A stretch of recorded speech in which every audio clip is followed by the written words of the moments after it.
Alright, what's going on, guys? Back again flexing on all of you with a Tbow. But before we go ahead and get on into this testing video, I just want to talk about yesterday's video real quick. Yesterday I did a Brutal Black Dragon testing, and the top comment was Jakiosaurus testing Brutal Black Dragons at max gear 2 hours before my video. The person said LMAO. It got a lot of thumbs up, I think mostly because people thought it was funny and coincidental. And I just want to make sure that you guys know that there's no way I can get testing calculations and make all the stuff and edit and upload a video in under 2 hours. So by no means was I influenced by that video. However, it was pretty funny that we happen to upload around the same exact time. Now with this video, what I'll be doing is I'll be testing the AFK way about going and killing Zulrah. This is going to be with max gear, both with my regular setup and with my switching setup. The Tbow is really good at Zulrah because it allows you to hit through the green phase as well, really well, and the melee phase you don't hit a ton, but considering it's only what is like a third or a fourth of the phases, it's not all that bad, so you end up doing a lot of DPS. You don't have to switch gear. You're using cheap arrows, honestly, for the most part. I won't be using Dragon because my intuitions tell me that it's not worth it here. However, in the future, with the info I have now, I may do a video on what darts and arrows are most efficient for stuff like Zulrah. If you want to see that, let me know down below. But yeah, that's the premise of this video. As far as my range setup goes, I'll be showing it here on screen. The inventory really only has a blowpipe. That's good for the blue phase. On top of that, I need an anti-venom since I'm not using a Serp helm, and I do use Venge as well. I teleport back about after every 4 kills. I do actually do just an entire inventory. Zulrah teleports are kind of expensive now at 20k per one, so I'm not going to go to my house every time. With my switching setup, I will be using a Serp helm because I'm not comfortable with too many switches and I didn't want to mess up a lot because it would ruin the times. The mage setup is pretty much max and the range setup as well as max, and I'll be using Tbow for final hits before it goes down in a phase. So that is that. Now I'm going to go ahead and do 30 kills with the range and mage setup, and from there we can figure out what the rates are with each and which one is better to use. So sadly, on my adventures, I was not lucky enough to get any rare drops. Kind of have a half-hearted hope for a pet, but sadly that did not come to be. So what I found from this is the kill times were obviously going to be the thing that we were looking at mostly. That's the biggest factor. I do have a couple other ones, but the kill time with the 8-way switch, which is the fastest way to go about killing Zulrah,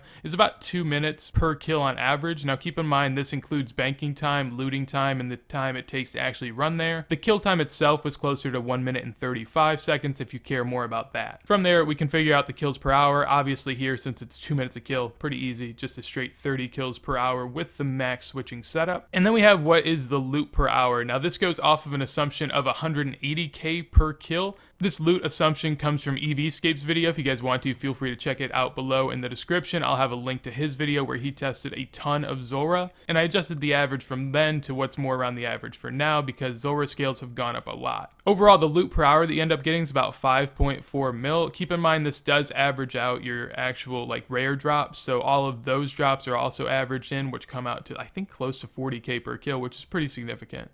The overall supplies per hour that you use here is close to 1.25 mil. It's quite a lot considering you're using a lot of trident charges, so that's where a lot of the cost lies for this setup. And that brings out the total profit per hour with max gear to 4.2 mil per hour, 4.1 mil per hour.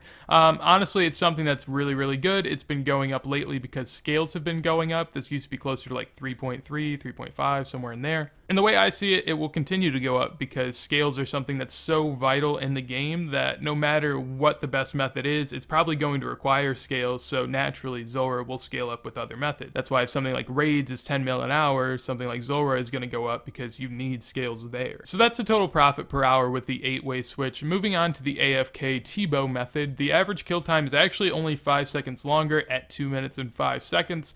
I was pretty surprised with that, but to be fair, the Tbow just absolutely shreds. You do an incredible amount of 50s, and the blowpipe does its job as well. Really, there's only ever a few dull moments, and that's with the melee phase, but even then you still have hopes of decent hits. This means that the average kill per hour here is about 28.8 kills at Zulrah, and from there, knowing the average loot that we knew before, we can figure out that the loot per hour here is close to 5.2 mil. Now, that obviously is just significantly high, and again, that is due mostly to the increase in scale prices over the last few months. The supplies that you use here isn't actually that significant. It's only 690k.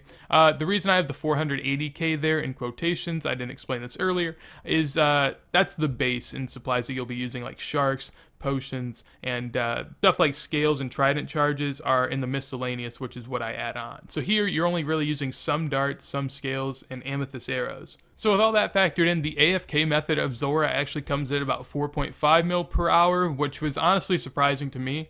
Whenever I was testing this method, I noticed that the kill times were actually really quick, and I was very satisfied with that. However, I felt like it just had to be quicker with Mage, because sometimes the melee phases are really poor. But that doesn't really seem to be the case, honestly. The Tbow hits so constant and so high that it really does just actually hold its own by itself. And then when you consider that you don't have to be casting trident charges, well, that makes it all worth it, considering they're pretty much comparable anyways. I really didn't expect this to be the case. I thought there would have been some downside to AFKing, and maybe even if the times are off by a few seconds, just due to variation, then, I mean, even then, the difference of 300k an hour is pretty significant, so I think that it's just going to be worth it to AFK if you can. And personally, I'll be looking forward to doing it because it is just an absolute blast. It's so easy. So that is going to be it for today's comparison. Hopefully you guys did enjoy. I do understand that not everyone is able to afford a Tbow, so while this may not be something that's practical for you, it will give you something to aspire for, especially if you're someone that enjoys killing Zulrah. This will make it all the better. If you guys did enjoy the video, make sure to leave a like. If you want to see other types of comparisons, let me know down below what you'd like to see. And if you like the content, make sure to subscribe for more. But with that said though, hopefully you guys do have a wonderful day, and peace.